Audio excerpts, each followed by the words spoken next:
स्वीकार्नुपर्छ सबैले हैन।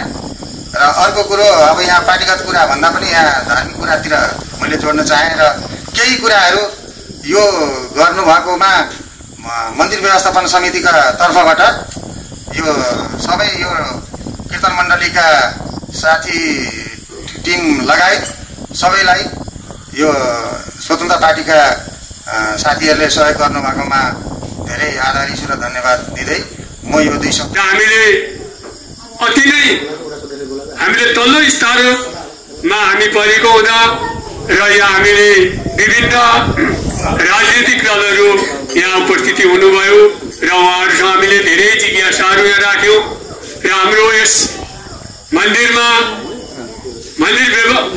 हामीले पहिला जीर्णोद्धार थियो त्यसलाई हामीले पूर्णतः हाम्रो यस गाउँघर नगरबाट सहायता गरेर यस मन्दिरलाई हामीले निर्माण गर्यौँ, पुरा गर्यौँ र यस भवन हाम्रो सामुदायिक भवनलाई बार बार हामीले हाम्रो यस अधुरो रहेको भवन छ।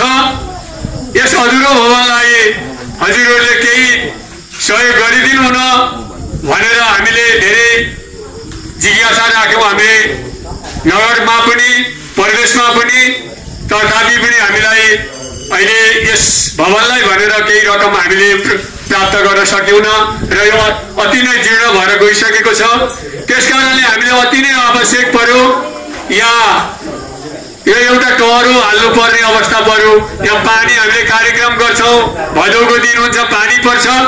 त्यसकारणले गर्दा यस टहरोलाई के गर्नु त भन्दा हाम्रो यस कीर्तन मण्डलीबाट अलिकति केही रकम हामीले जम्मा गरेर कीर्तन मण्डलीद्वारा र हाम्रो यस व्यवस्थापन समितिबाट गरेर संयुक्तमा हामीले यसलाई पनि निर्माण गरेर यहाँ हामीलाई 150 जना मान्छे अट्ने ठाउँ हामीले यसलाई उपलब्ध गरायौँ र यहाँ हाम्रो भाइ जीवन रावद्वारा हामीले अति नै हाम्रो यो दुर्गम क्षेत्र भनौँ कि अथवा यो भित्री भनौँ कि यो ठाउँमा हामीलाई राजु श्रेष्ठद्वारा हामीलाई 35 किलोको घन्टी ल्याएर हामीलाई उपलब्ध गराइएको थियो। बाइचान्स यसपालि हाम्रो यही मन्दिरबाट त्यो घन्टी चोरेर लगिदियो हेर्नु र मन्दिरको गहना हरायो। अनि मैले भाइसँग भाइ यस्तो यस्तो भयो भनेपछि ल त बुवा म केही यसमा पहल गरौँला भनेर उहाँले केही आश्वासन दिनुभयो र उहाँले हामीलाई यो घन्टी उपलब्ध गराउनु भयो। र यसमा हामी किनभने हाम्रो स्वतन्त्र पार्टी भनेको हामी जनताको हो, जनतालाई हाम्रो जनताबाट चाहिँ नि हामीलाई चाहिँ उहाँहरूको सुख दुःखमा साथ दिनुहुने हाम्रो यो रासपा स्वतन्त्र पार्टीका सबैलाई म के भन्न चाहन्छु भने आगामी चुनावमा उहाँहरूलाई केही मत हामीले यहाँ उपलब्ध गराउनु पर्छ भन्ने जिज्ञासा राख्दै हजुरहरूसँग ठाउँका हौँ, कुटो कोदालो गर्ने ठाउँका हौँ। राज्यले पनि गाउँलाई उपेक्षा गरेको छ, सहर र गाउँलाई राज्यले उपेक्षा गरेको छ। विकासहरू सबै सहरतिर हुन्छन्, गाउँतिर हुँदैनन्। एउटा हिँड्ने बाटो पनि पिच हुनको लागि वर्षौँ लाग्छ। यो नहरको बाटोहरू तपाईँले देखिरहनु भएको छ, विगत 20 वर्षदेखि त्यही अवस्थामा छ। किसानहरूको समस्या आफ्नै अवस्थामा छ, मजदुरहरूको समस्याहरू आफ्नै अवस्थामा छ। यो सन्देश 8 नम्बर वडा अध्यक्ष ज्यूबाट बेलबारी नगर समितिलाई पुर्याइदिनु हुनको लागि म हार्दिक अनुरोध गर्दछु। र यहाँका किसान दाजुभाइ दिदीबहिनीहरू, आमा दाजुभाइ दिदीबहिनीहरू, आमा बुवाहरू यसरी जागरुक हुनु पर्यो र यसरी विकासका पूर्वाधारहरूलाई मागेर पाएन भने खोसेर ल्याउन सक्नु पर्यो र एक दिन सन्देश दिन सक्नु पर्यो कि मटियारी गाउँले एक दिन सन्देश दिन सक्नु पर्यो। यहाँबाट मटियारीबाट हेर्दाखेरि बेलबारी दुर्गम छ भन्ने अवस्था आउनु पर्यो। त्यसको लागि तपाईँहरू अगाडि बढ्नु पर्यो। जहिले पनि मागेर केही पनि पाइँदैन, जहिले पनि खोसेर लिनुपर्छ। यो यो समूह, यो चाहिँ विचार, यो हाम्रो अभियान, यो तपाईहरु सबै सजग हुनुहुन्छ र यो विचार र यो मुद्दाहरूलाई ठाउँमा पुर्याउनु पर्छ, सुन्ने ठाउँमा पुर्याउनु पर्छ भन्ने कुराहरू म तपाईहरुलाई भन्न चाहन्छु। र त्यस्तै अभियानले जन्मिएको एउटा चाहिँ व्यक्ति र भ्रष्टाचारले जन्मिएको राष्ट्रिय स्वतन्त्र पार्टी जन्मिसकेको छ। त्यो अभियानमा जोडिएर समाजका विभिन्न मुद्दाहरूलाई लिएर अगाडि बढ्न सकिन्छ भन्ने कुराहरूमा म तपाईलाई चाहिँ निवेदन गर्न चाहन्छु। र भोलिको दिनमा विकास, निर्माण, अभियान, भ्रष्टाचार, व्यक्तिहरूलाई, समाजका व्यक्तिहरूलाई कसरी चिनेर यो अभियानमा कसरी समाहित हुने भन्ने कुराहरूमा तपाईँ हामी अब जाग्नुपर्छ, अब बोल्नुपर्छ, अब अभियान गर्नुपर्छ। यस्ता अलपत्र परेका बाटाहरू छन्, यस्ता नहरका कुलो पहिनीहरू चाहिँ सिँचाइका चाहिँ अवस्था छ। लोन्द्रा खोलाका तपाईँको हेर्नुहोस् कति दोहन भएको छ। प्रकृति जस्तो हुनुपर्छ भन्ने हाम्रो मान्यता हो, तर प्रकृतिलाई कसरी दोहन गरेका छन् र आज हजारौं हेक्टर दिगा जमिनहरू आज बाँझो भइरहेको अवस्था छ। यसको लागि बोल्ने कोही छैन भन्ने जस्तै शिशी रोगीको एउटा गीतमा बोल्ने कोही छैन भने जस्तै अब बोल्नुपर्छ। र यो सम्पूर्ण आवाजहरू राष्ट्रिय स्वतन्त्र पार्टीको नगर समितिले नगरमा गएर उठाउनुपर्छ, वडाले गएर नगरमा उठाउनुपर्छ। र हामीसँग वडा अध्यक्ष स्वयं हुनुहुन्छ। यो हरेक मुद्दा, यो गाउँको मुद्दा, किसानको मुद्दा, महिलाको मुद्दा, गरिबीको मुद्दा, श्रमिकको मुद्दा तपाईँले त्यहाँ जोरदार ढङ्गले उठाइदिनु होला। र बाँकी यसलाई अझ हामीले पनि के गर्न सकिन्छ त्यसमा पनि हामी साथ दिन तयार छौँ, हामी अभियानमा जोड्न तयार छौँ। र गाउँलाई सहर र रोजगारीको अवसर कसरी सिर्जना गर्न सकिन्छ भन्ने कुरामा हामी एकजुट भएर अगाडि बढ्न चाहन्छौँ। र आज यो पवित्र मन्दिरको छायामा बसेर एउटा चाहिँ शान्ति, एउटा चाहिँ आत्माले एउटा चाहिँ शान्ति पाएको छ। आज यहाँ घन्टी चोरी भएको छ, ट्रान्सफर्मर चोरी भएको छ। ट्रान्सफर्मरलाई पनि बचाउनु पर्छ, घन्टीलाई पनि बचाउनु पर्छ, समाजलाई रेखदेख हामीले गर्नुपर्छ भन्ने चाहिँ कुराहरू राख्दाखेरि तपाईँहरू यस्तो व्यस्त समयको बावजुद पनि आइदिनुभयो। मन्दिर समितिले यति राम्रो कार्यक्रम गरेको छ। यो वडा नम्बर 5 ले राम्रो अभियान गर्नुभएको छ। फेरि यस्ता अभियानहरू हामी जुट्नेछौँ, साथ सहयोग दिएर अगाडि बढ्नेछौँ भन्दै मेरो छोटो भनाइ यही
समितिका अध्यक्ष र सम्पूर्ण टिमलाई मेरो यही नगरको एउटा बोर्डको सदस्य भएको नाताले यहाँ धेरै कुरा आयो।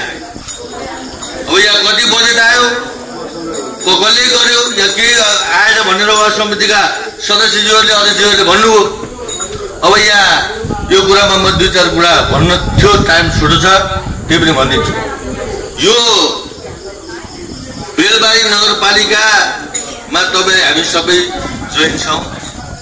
तपाईँहरूकै भोटले हामीलाई मान्छे खुवाउनु भयो। र एउटा कुरा, मान्छेलाई गाली गर्नुभन्दा, म त गाली गर्दिनँ कसैलाई, गाली गर्नुभन्दा गाली गर्नु नहुने गरी आफूले विवेक पुगाउनुपर्छ। विवेक पुगाउने कुरा सबैभन्दा महत्त्वपूर्ण। हाम्रो यो बहुदलीय व्यवस्थामा पार्टी संगठन छ, पार्टीका कुराहरू हुन्छन्। पार्टी गर्छु भन्ने मान्छे पार्टीमा सबै फटाउँदैन, यो कुरो क्लियर हो। नेकपा एमाले, नेपाली काङ्ग्रेस, नेकपा माओवादी, अरू पार्टी, अब जम्मा 3टा पार्टी अलि माथि छ, त्यसलाई भनौँ। अहिलेसम्म उहाँहरूले चलाउनु भयो, 40 वर्षसम्म भइसक्यो, 35-40 वर्ष भयो चलाउनु भएको। उहाँहरूलाई भन्नुपर्छ, उहाँहरूमा पार्टी केही गलत छैन। पार्टीमा हुने जुन नेतृत्व गर्ने मान्छेहरू छन्, तपाईँले पठाएको मान्छेहरू, तपाईँ हामीले पठाएको मान्छेहरू, ती मान्छेहरू गलत मान्छेहरूलाई हामीले पठायौँ त्यसको दुःख कसले भुग्दैछ अहिले हामीले भुग्दैछौँ अब म त्यो बेलबाई नगरपालिकाको बोर्डको मान्छे हो मलाई जे पनि भन्ने हुन्छ यो मेरो पनि दायित्व हो यो यत्रो दक्षिणको यो के भन्छ यसको बोर्डर ग्रामथान यसले सुन्दैन मोदीपुर पनि सुझाले यो यस्तो ठाउँमा तपाईँहरूको सहयोगले आफ्नो मिलेर यत्रो मन्दिर बनाउनु भएको छ तपाईँलाई धन्यवाद दिन चाहन्छु र मलाई एकदम म पनि एउटा सन्यासीको छोरा एउटा कृषकको छोरा म पनि शिव भक्तको छोरा म त शिवजीको भक्तिको छोरो छोरै हुन्थ्यो होला नि त होइन तर सबै कुरा मैले पुरा गर्न सकेको छैन बुवाको बाबुआमाको कुरा तपाईँले गरेको कुरा सबै नित्य कर्म मैले पुरा गर्न नसकेको होला तर भित्री मन त मसँग छ नि त्यसै गर्दा सबैलाई मेरो एउटा आग्रह हो मैले अरू कुरा होइन राजनीतिक कुरा सबै तपाईँले फेसबुक चलाउनुहुन्छ टिकटक चलाउनुहुन्छ सबै आएको छ यहाँ सबै तपाईँको ज्ञान सम्पूर्ण छ तपाईँहरूसँग नजान्ने कुरा पनि सिकाइरहनु पर्दैन को राम्रो को नराम्रो तपाईँले लास्टमा 365 दिनमा 1 वर्ष हुन्छ 365 दिनमा 364 दिन चाहिँ तपाईँहरू एउटातिर लागेर त्यो भोट दिने बेलामा चाहिँ विवेक पुगाइदिनु हुन अनुरोध गर्न चाहन्छु यो एक दिनले 5 वर्ष टाउकोमा तालुमा हात लाग्नु नपरोस् अहिले मैले यो मन्दिर समितिका अध्यक्षज्यूलाई मैले भने यहाँको वडा सदस्यज्यूहरू हुन्थ्यो होला वडा सदस्य हुन्छ दिल्ली कटवालजी उहाँलाई पनि बोलाउनु पर्थ्यो यो यहाँ त पार्टीको कुरा हिजो एउटा हस्तान्तरण गर्ने कुरा हो हामी सबै एउटै हो राम्रोलाई राम्रो भन्न सिक्यौँ र हाम्रो पार्टीको मान्छे यो फटाक भए पनि चोर भन्ने थाहा पाइरहेछ तर हामी के गर्छौँ बचाउँछौँ त्यो भन्दा ठुलो पाप के हुन्न जतिसुकै भजन गाए पनि केही हुन्न मन्दिर पूजा गरे पनि केही हुन्न सत्यलाई सत्य भनौँ र सत्यको पक्षमा सबैले बहस गरौँ सबैले समर्थन गरौँ त्यो नै राम्रो हुन्छ भन्दै यो कार्यक्रममा मलाई पनि आज यो आएको थिएन म यही पत्रिकाको मान्छे हो मेरो बाउन्ड्री 9 नम्बर ठ्याक्कै साङ्गलिनादेखि मास्तिर छ मेरो घर र म यहाँ आइपुगेको छु यो ढोकादार आउँछु यो तलतिर गएको थिएँ तल त्यो यो पारिपट्टिको बाटोबाट तल पुगेको थिएँ यो बाटोमा झरेको थिएँ र तपाईँसँग भेट भयो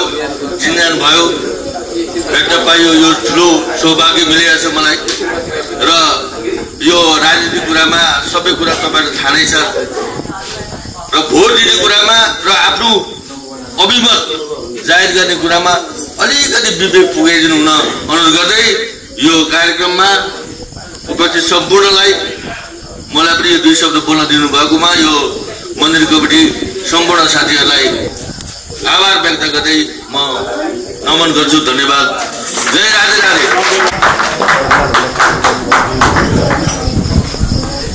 धैर्यता चाहिँ नि हुने रहेछ त्यसो गर्दाखेरिमा यहाँहरूले जे गरिराख्नु भएको छ यो अत्यन्तै सराहनीय छ अत्यन्तै राम्रो गरिराख्नु भएको छ अहिले त्यति सम्पन्न सबै थोक भइसकिसक्यो हिजो यहाँ स्याल कुद्थ्यो होला घरहरू थिएनन् होला त्यो सुरुमा जसले सोच्नु भयो नि यहाँ मन्दिर राख्नुपर्छ भनेर जो सोच्नु भयो कसले सोच्नु भयो उहाँलाई म नमन गर्न चाहन्छु त्यति बेला होइन विश्वास पनि थिएन होला यसरी मन्दिर बन्छ भन्ने कुरा तथापि त्यति बेला सोचेर आज यो गर्नुभएको छ र अघि निकै महत्त्वपूर्ण कुरा गर्नुभएको छ यो र गुरु वन्दना पनि हामीले गायौँ गुरु बिना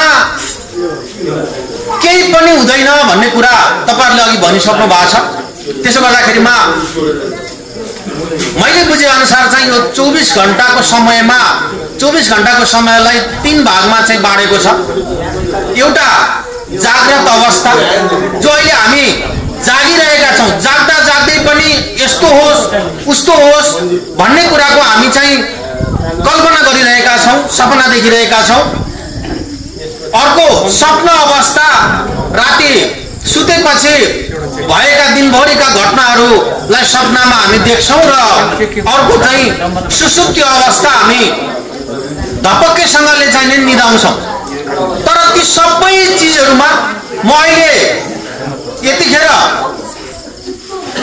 जाग्रत अवस्थामा छु, म यतिखेर सपना देखिरहेको छु र अन्तिममा म आज त भसक्कै निदाइ छु भनेर त्यो सबै चिज थाहा पाउने जुन एउटा चेतना छ, त्यो चेतना शक्ति नै हामीले त्यसलाई बुझ्यौँ भने, त्यसलाई चिन्यौँ भने यो संसार सबैलाई चिन्न सकिन्छ। त्यस कारणले गर्दाखेरि त्यो 3 अवस्थामा मान्छे पुग्नुपर्छ र हामीले यो सारा किन गरिरहेका छौँ भन्दाखेरि मस्तसँग आनन्दको लागि गरिरहेका छौँ। अहिले यो कीर्तन किन गरिरहेका छौँ भन्दाखेरि आनन्दको लागि गरिरहेका छौँ। कहिले मन्दिर पाइसकेपछि अथवा मन्दिरमा घन्टी राखिसकेपछि हुन्छ चाहिँ के त, हुने के हो त भन्दाखेरि आनन्द हुन्छ। यो आनन्दको लागि हामीले काम गरिरहेका छौँ।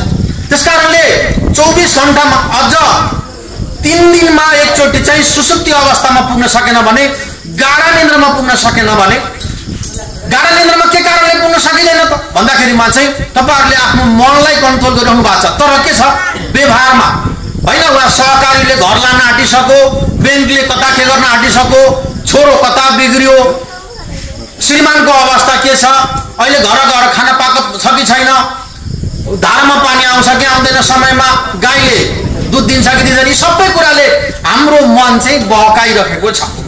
यद्यपि यो सबै कुरालाई ठिकठाकमा ल्याउनलाई के गर्नुपर्छ भन्दाखेरिमा गुरु चाहिने रहेछ। हामीले धेरै गुरु त पायौँ, तर राजनीतिक रूपमा गुरु, सही गुरु नपाउँदाखेरिमा हामी अन्धधुन्धमा परिरहेका छौँ। र अहिले हामीले चाहिँ राजनीतिक गुरुको रूपमा चाहिँ एउटा मात्रै निर्विकल्प भनेको चाहिँ रवि लामिछाने हो है भन्ने कुराको ठम्याएर तपाईँ पनि र हामी पनि चाहिने लागिरहेका छौँ।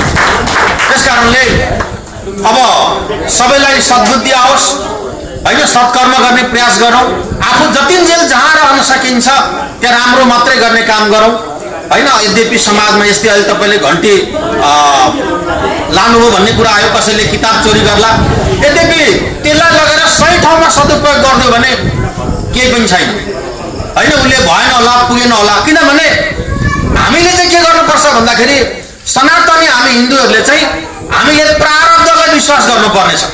यो घन्टी नलगिदिएको भए तपाईँ हाम्रो भेट कसरी हुन्थ्यो?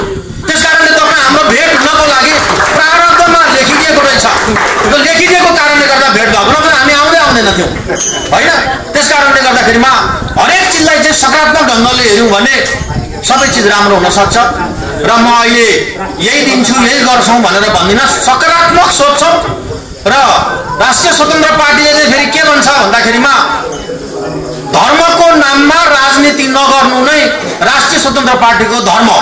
त्यसकारण धर्मको नाममा राजनीति गरेर हाम्रो धर्म खतम बनाइदिए अहिले चाहिँ छैन। शिक्षाको अवस्था तहस नहस छ, हाम्रा युवाहरूको अवस्था तहस नहस छ हैन, भर्खर बिहे गरेका हाम्रा चेलीहरूको अवस्था तहस नहस छ। सिन्दुर पुछ्यो हिजो जङ्गलबाट आकाले तिनीहरूले गर्दाखेरिमा चाहिँ हाम्रा दाजुभाइ जुदाएर सिन्दुर पुछ्यो, अहिले बिहे गरेको भोलिपल्ट चाहिने अब कता जाने, कुन देशतिर जाने भनेर पासपोर्ट बोकेर हिँड्नुपर्छ। श्रीमान श्रीमती एउटा युवा अवस्थामा पनि सँगै बस्ने स्थिति छैन। यद्यपि हाम्रो यो सनातन धर्मले, हिन्दू धर्मले जुन ढङ्गले चाहिँ सबैलाई एकता गर्ने, भाइचाराको सम्बन्ध राख्ने, हाम्रो सबै धर्म अन्य धर्महरूसँग पनि प्रेमको भावना, हामी कसैलाई पनि गाली गर्दैनौँ, यो नै हाम्रो सबभन्दा राम्रो कुरा हो। र यो सधैँभरि चाहिने अझ जागेर जाओस्। र तपाईहरु जो आमाहरु मैले देखिरहेको छु, हजुरहरूले चाहिँ यति राम्रो काम गर्दै हुन्छ, पुण्यको काम। यो पुण्यको काम चाहिँ हजुरहरूले अब दोस्रो पुस्तामा पनि सार्दै लानुहोस् भन्ने म यहाँहरूलाई शुभकामना दिन चाहन्छु। हामीसँग अहिले खाली छ, केही दिउँला, यसो गरौँला उसो गरौँला भनेर म आएको छैन हैन। मात्र यति हो, रवि लामिछाने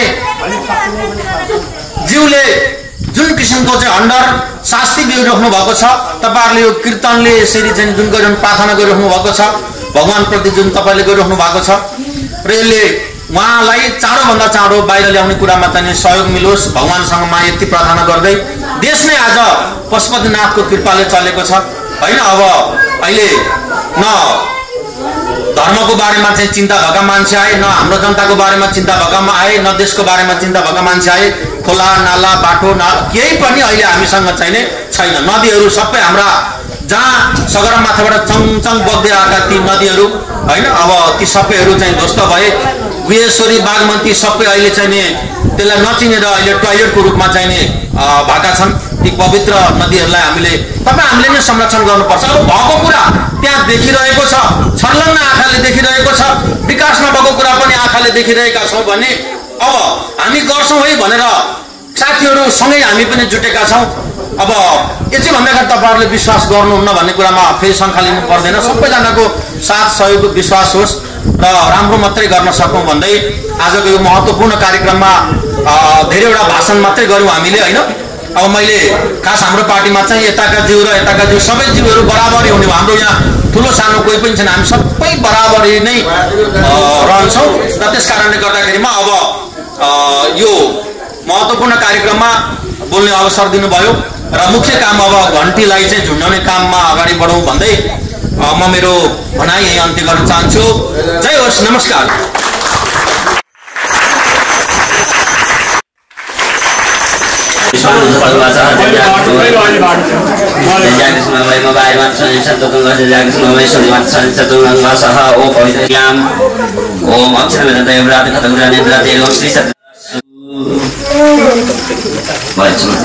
नमस्कार।